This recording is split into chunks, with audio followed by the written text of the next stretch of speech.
देखिए, आज हनी, जिसको आप हिंदी में शहद कहते हैं, मधु कहते हैं, उसके बारे में जानकारी देने का प्रयास कर रहा हूँ। पहले तो आप जान लीजिए कि आप जानते हैं कि दूध को बैलेंस फूड नहीं कहा जाता है, क्योंकि उसमें आयरन नहीं पाए जाते, विटामिन सी नहीं पाए जाते, फाइबर नहीं पाए जाते आपके दूध में, ठीक। लेकिन आयुर्वेद में आपको शहद को माना गया है कि ये सर्वोत्तम आहार में गिना जा सकता है इसको, क्योंकि इसमें जो हमारे शरीर के लिए तरह तरह के विटामिन चाहिए वो भी है, प्रोटीन भी चाहिए, वसा भी चाहिए, आपका खनिज लवण भी चाहिए, कार्बोहाइड्रेट भी चाहिए, जिंक भी चाहिए। मतलब जो प्रॉपर्टी आपके बॉडी के लिए चाहिए, जो खनिज तत्व चाहिए आपके शरीर, वो सारा चीज आपका किसमें है? हनी में है, शहद में है। आगे चलते हैं तो शहद जनरली लोग जानते हैं कि जो आपका मिलता है शहद, काले या हरे होंगे या जैसे हो, लेकिन नहीं, हर एक शहद का क्या होगा, उसका गुण, उसका कलर अलग अलग होगा, और उसकी गुण अलग अलग होने के पीछे रीजन भी अलग है। क्योंकि जैसे पहला आज चलेंगे हम नीम शहद की ओर से लेकर चलेंगे। जैसे अभी आप देखे होंगे कि कहीं कहीं पर नीम के फूल लगे हुए, उससे जो शहद मक्खियां जो कलेक्ट करती है वो नीम शहद कहलाती है।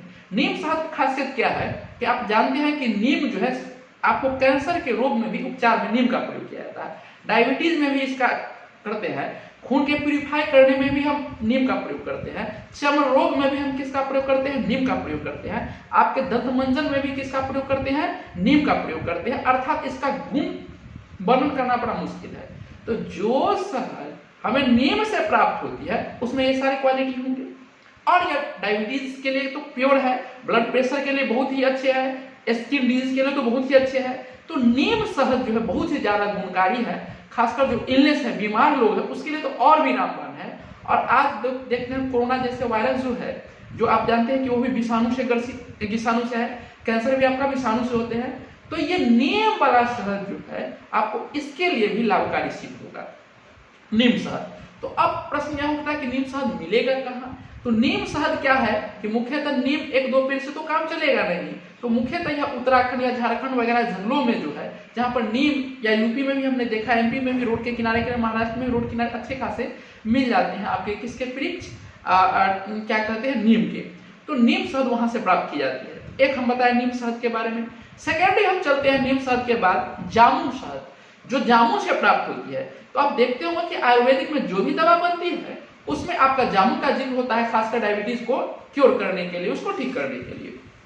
तो जामुन से जो शहद प्राप्त होगा वो क्या होगा, हमको मधुमेह से, वह भी आपको डायबिटीज से बचाने का प्रयास करेगा, वह भी आपको कार्बोहाइड्रेट प्रदान करने करेगा, और वह भी आपको संक्रामक रोग से दूर करने का काम करेगा। कौन शहद आपका? तो जामुन शहद, ठीक। इस तरह से फिर देखिएगा कुछ लोगों का कहना क्या है कि शहद जो है जम जाता है। नहीं, शहद माने जो जम जाता है मतलब वो खराब होता है, ऐसा बात नहीं है।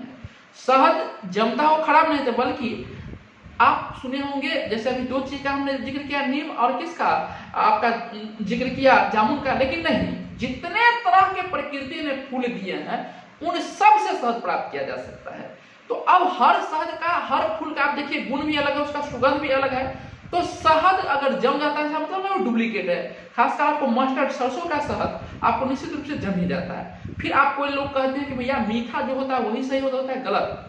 जो आपको इमली से जो शहद प्राप्त होगा, इमली के फूलों से, वो खट्टा होता है। आपने पढ़ा भी होगा कि ब्राजील के जंगलों में खट्टा शहद मिलता है। इसका क्या मतलब है कि वह मधुमक्खी जो है वो कहां से लाया होगा? ऐसे ऐसे वृक्षों से लाया होगा कि उसका जो है गुणवत्ता जो है वो क्या है, आपको सावर है, खट्टा है। तो ऐसा भी आप नहीं कर सकते।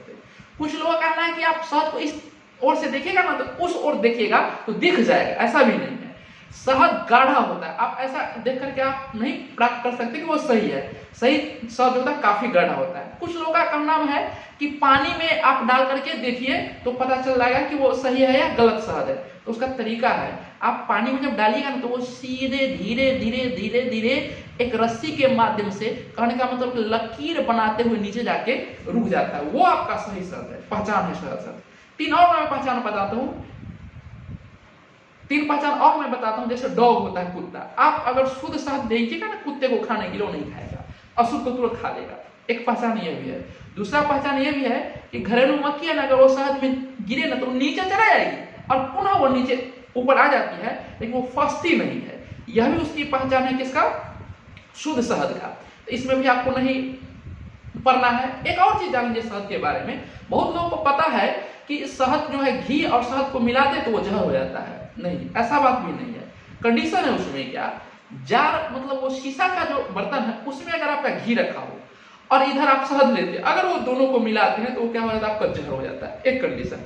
दूसरा कंडीशन क्या है कि समान मात्रा, अगर मान लीजिए 1 केजी शहद है, 1 केजी आपका घी है, दोनों को मिला लीजिए तो जहर हो जाएगा। लेकिन असमान मात्रा हो, शीशा के बर्तन में नहीं हो, असमान मात्रा हो। असमान मात्रा कहने का मतलब कि मान लीजिए कहीं 200 ग्राम उधर से हनी ले लीजिए, 500 ग्राम इधर आप क्या लिए, घी ले लिए, फिर दोनों को आप मिलाते हैं तो वो शहद जहर नहीं होता है। क्योंकि आयुर्वेदिक में क्या होता है, जो पहुंचे हुए वैद्य होते हैं वो आपको घी और शहद मिलाकर खाने के लिए कहते हैं, लेकिन वही तरीका असमान मात्रा में वो कहते हैं खाने के लिए। तो यह भी आपको जानकारी क्लियर कर लेना। अगला जानकारी एक और चीज जान लीजिए कि बहुत लोगों का कहना है कि शहद क्या है, ठंडा होता है या गर्म होता है, उसकी तासीर नहीं, गजब है शहद। शहद अगर ठंडे पदार्थ से उसको मिला दीजिए तो ठंडा हो जाएगा वो, अगर गर्म पदार्थ के साथ उसको मिला दीजिए तो वो क्या हो जाता है, गर्म हो जाता है। वो सदाबहार गुण है किसका, आपका शहद का। कहने का तात्पर्य क्या कि जैसे आपको ठंडा के रूप में उसको लेना है, ठंडे पानी में लेकर के ले लीजिए, वो आपको ठंडा का काम करेगा, ठीक। और जो पदार्थ आपको